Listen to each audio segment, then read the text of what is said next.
Hi, HRN listeners. We're celebrating our 15th anniversary, and we have a really fun campaign and an ask for you. This 15th anniversary tour is aiming to bring you closer to unique food and music experiences in some of the most exciting cities in America. All the while, we're raising funds to support our work empowering the next generation of food systems storytellers through our fellowship programs. Here's how it works. Donate to HRN and be entered into a raffle in the city of your choice to win a dinner for two at a noteworthy restaurant and tickets for two to a concert at a prominent local venue. We have incredible partners in New York, Los Angeles, Philadelphia, Nashville, Las Vegas, Charleston, Asheville, and Ardmore, Pennsylvania, who have donated a meal for two and two tickets to a concert of the winner's choice. And all donations help fund our fellowship programs, where we're helping to build essential workforce readiness skills and food system storytelling skills. Check out heritageradionetwork.org/15 to donate and enter to win today. That's heritageradionetwork.org/15. Thank you. This week, it's the season finale of Meat and Three. We're following up our episode about youth with a look at age and how aging affects life on farms and in kitchens.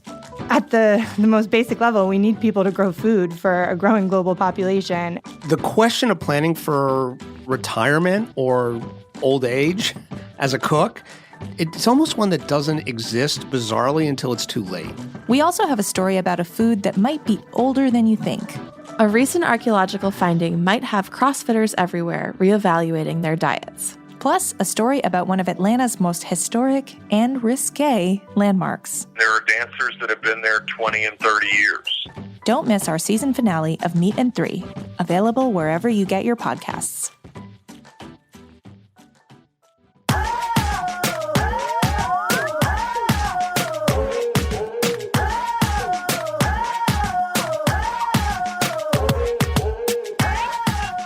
Hello, and welcome to A Hungry Society. I'm Portia Wilson, and this is a show where we talk about food, food media, and so much more. Today is a very special mini episode of A Hungry Society that I recorded in Charleston, South Carolina with Martha Lou Gadsden, owner of Martha Lou's Cafe in North Charleston. If you haven't been to Martha Lou's, it's a tiny restaurant in what used to be a service station, and it feels like you're walking into an old Southern woman's restaurant, slash home. The walls are covered with pictures of Martha Lou's family, friends, and Martin Luther King and Barack Obama, which made me feel like I was in my grandmother's house. Miss Gadsden and I sat at a table in that dining room, and we talked about her time working in restaurants around Charleston in the 60s and 70s, and what it was like to open Martha Lou's Cafe in 1983. Miss Gadsden is a living legend. She's a huge legend in Charleston, and she's still in her restaurant every day at 88 years old, serving plates of fried chicken, chitlins, pork chops, turkey wings, and more, using her special recipes. If you haven't been, you absolutely have to go. So thank you so much to Martha for taking the time to share her story with me, and I really hope you enjoy this special mini episode of A Hungry Society. Hi Martha, can you say your name for me? My name is Martha Lou Gadsden. And this is Martha Lou's Kitchen? And this is Martha Lou Kitchen. So can you tell me how Martha Lou's Kitchen started? Oh, well, I've always worked in restaurants. And I started off as a bus girl. And after that, I went to a waitress in the Latson House, our first black restaurant in Charleston. I worked there when they opened in '63. And then I worked for D-Deck Snack Bar. And then from there, I went back to the Latson House in the late '70s. And I worked there for a while. And then I worked in the '80s for Jesse Junior Snack Bar as a server. And then I decided in the 80s to do something for myself. So I opened in 83. And I've been here ever since. And I read that when you opened, you weren't making fried chicken, you were selling like hot dogs. When the first day I opened, that's all I sold. Yeah. But business started coming because a lot of people, they start recognizing me, being over here. So you said you worked in the first black restaurant in Charleston in '63. Yeah, that was the first. The Ladson House. Ladson House? On President Street. What was that? What was that like? Like, were you in the front? No, I was waitress. You were a waitress. Okay. And so you just always loved restaurants. Well, I did a little housework too, but not so much. Making $5 a day. So were you scared to open up your own business? No. I felt that I had been being mistreated, and I was well known. And I said, well, I'll try this. And the man who owned the building, he let me come in. I had the building since August of '82. Oh, wow. But I wasn't able to get in here from March. And that's when I opened in '83. But it was slow for a while. Then I started having TV people, and Andrew Zimmerman of Travel Channel. He was here. He gave me my first big break, and he's coming back next week. Oh, wow. Oh, nice. And Sean Brock is bringing him, this guy down here.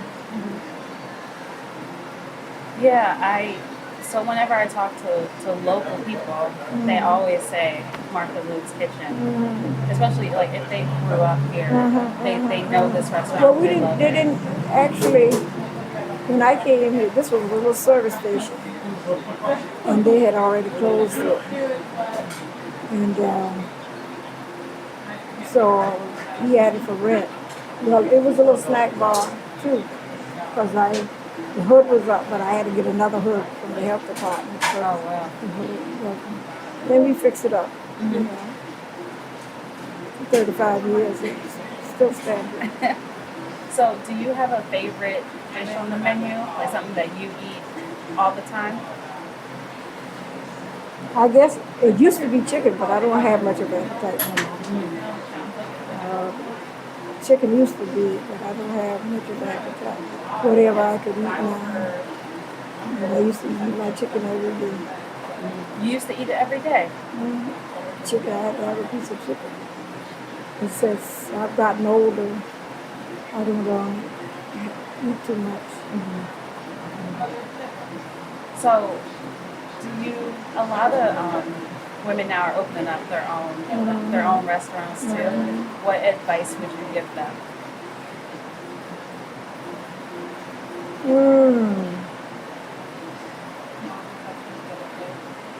Just wait on your time. That's all I can say, because it ain't gonna be overnight. It's not gonna be overnight. It's gonna be a time-consuming thing. I've been in here and I sat in here, maybe have 2 or 3 customers, but once you get established, then you start. You see, most of my people are from out of town. Most of my people are from out of town. Very seldom I get local. Did that change? Like, was it at first it was local people and now it's people from out of town? Well, that's what my business, because I get a lot of publicity on Facebook, TV, and and Anthony Bourdain, who just died, he was here too. So you can put that on there. Yeah. Just like I say, Andrew Zimmerman, don't forget him. And they were, kind of inspire people to come in, his names. Do you like getting that recognition or Yeah, that oh, I do. attention? Yeah, I like Yeah. it. Yeah. I've gotten something people who've been here all their lives haven't gotten. But Charleston has really grown since I've been here. Because this used to be a car strip, automobile strip. Car dealers, everybody moved out. Yeah, I feel like you've been here and kind of watched the city change. How has it changed? Well, it has changed tremendously. There's no traffic. More buildings going up. More restaurants. I mean, every block you go on now, a restaurant on this corner. Do you think that's a good thing, or do you wish there was less? No, it doesn't bother me. Because we don't sell the same kind of food. Right. They're not Martha Lou. Yeah, when you go down there, this restaurant right there, you pay $15 for a hamburger. So I can't sell that now because I don't have no space for the grill. Right. I used to sell, but I don't have the space no more. What does a normal day look like for you? When do you get into here? Like since you've been here, and it's not really crowded, but most of the time they come in, but it's slow right now. It's very slow. But I just wait on. Yeah, you. I've been watching you take care of everybody that comes in here. I try to. Is that what you like the most about it? Well, just like I say, I work in restaurants, so I kind of know how people is supposed to be done and be treated, I try not to overlook nobody. Try to treat all the same. And that's the other thing. I feel like I've seen all kinds of people come in here. Yes, ma'am. Young, old, black, white. That's right. My client are mostly white. It's mostly white. When you see, it's surprising to us sometimes to see a good bit of black people in here. Because, they don't come. So, have people ever asked you to open another one, or? Well, my granddaughter opened one about a year now since she's been married. I don't know how she's doing up there, but they say she's doing pretty good. See, she wanted to use my name, so it's Martha Lou's number 2. Number 2. But I don't have anything to do with it. Yeah. Is there going to be a number 3, a number 4? No, ma'am, not at my age. Catching hell with this one. Well, people love it, and it's such an important part of the neighborhood. So I ask all my guests this, but if you could have a meal with anybody in the world there, who would you have at your meal? Obama. He was here, but I didn't get. He was right down the street, but I didn't get to see him. They didn't bring him here, so they took him someplace else. I was gonna ask if Obama, because he's up in the corner here. He's on the wall there. He's on the back wall too. Him and Michelle. Obama. Trump trying to kill him, but he ain't going nowhere. Yeah, I think he's jealous of him. I think he's jealous of him. He jealous. He been jealous of him. That's why he put that lie out. He wasn't born in America. Yep. He been jealous of him. Then Obama tried to show him the ropes before he got out, and he turned right around and try to get rid of the Obama name. He don't want. He had the biggest inauguration, and he had this, and he ain't had nothing. And the thing about it, I don't see how they let him. anybody else get fired or quit. But him. But him, yep. Hopefully not much longer. Hopefully he gets impeached.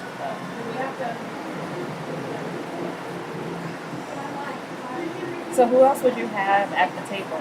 So we have Obama. Is it just you and Obama having dinner, or is someone else there? We had oh gosh, what the singer name? John Legend. Oh, John Legend, yeah. He was here. Okay. Yeah, he was. Sat right back there. He and his entourage. They had a function down here, and somebody must have told him, about it. And you were here that day?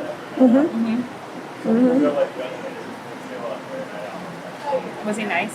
He was very nice. Complimentary.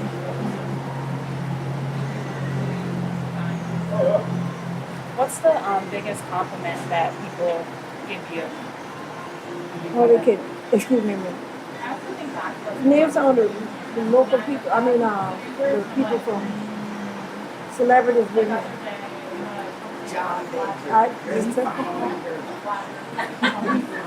Yeah? Yeah, this girl came from MUSC. She sat right there, she was sitting there. We had booth in there. We sat back there with those people like, and I mean, she just been clicking. She got, that was her first time in that city. I ain't even that tall, but he's fine.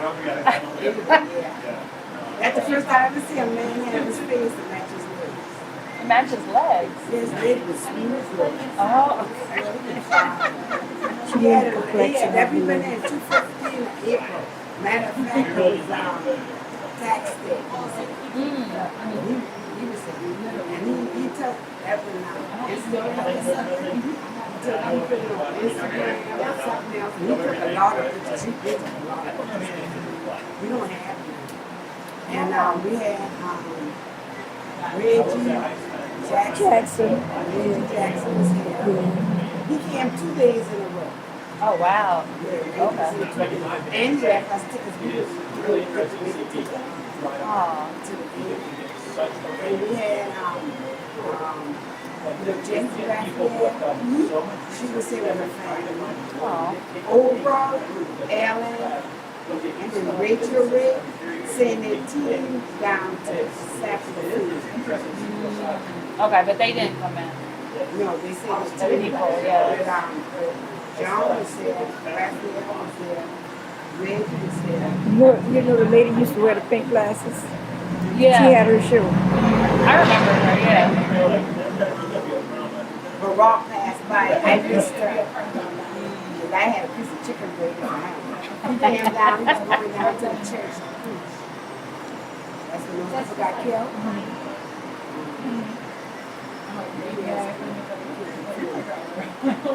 That's I was looking in the paper. That's the memorial and stuff. Is this Yeah, one? they're doing something down there now.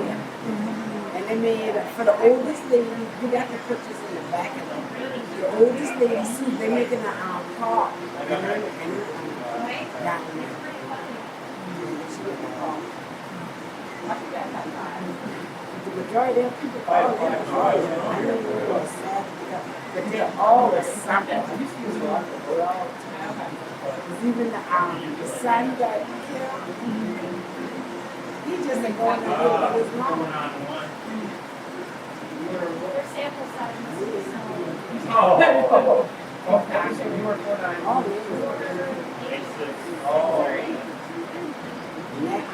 One is Dr. The first one is kind of famous because he graduated and he's going to be on my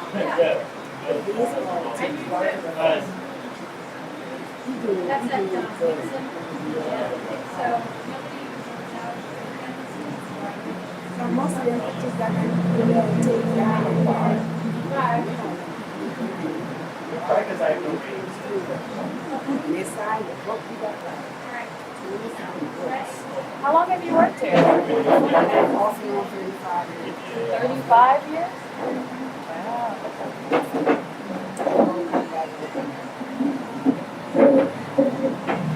That's my daughter now. Oh, okay. Yeah, One of them. I saw the family pictures over here. All together? Yeah. Oh, please. Y'all enjoyed everything? Yes. That was great. Thank you. All right. And those are grandchildren and children on the wall? Mm-hmm. Those two young ladies together, they're twins. They're up to the top. That young man there in the suit, that's one of my daughter's sons. She don't have but that one child. Those are my great-grands up on top. Oh, wow. That's their grandmother right up there. She's off today.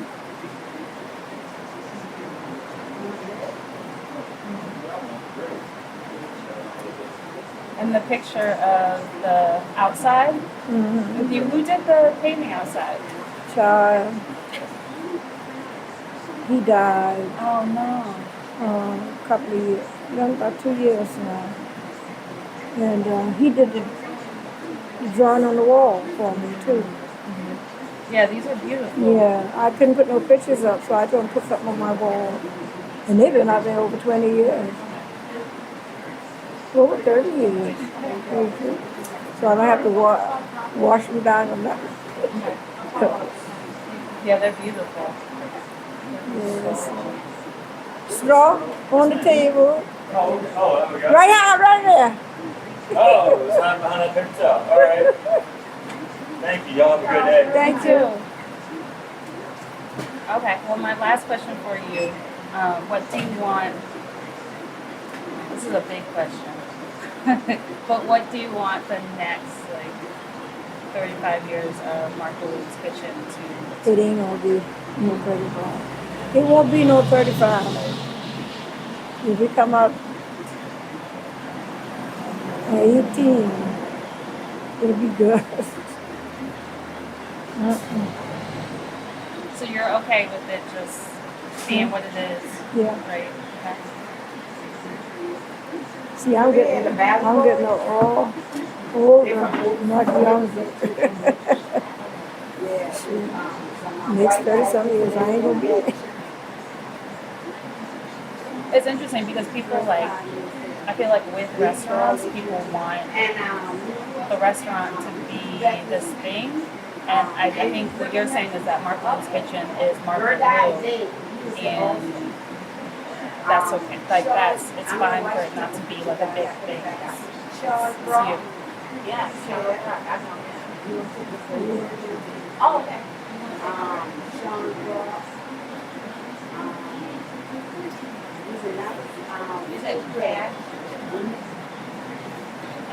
Yeah, why does it? Huh? She had the same thing.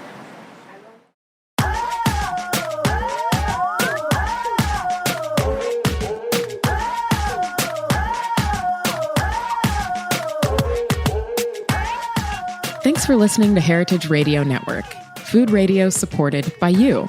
For our freshest content and to hear about exclusive events, subscribe to our newsletter. Enter your email at the bottom of our website, heritageradionetwork.org.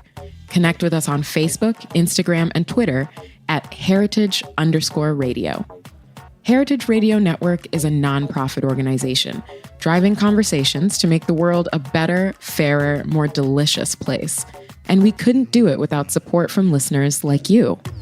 Want to be a part of the food world's most innovative community? Rate the shows you like, tell your friends, and please join our community by becoming a member. Just click on the beating heart at the top right of our homepage. Thanks for listening.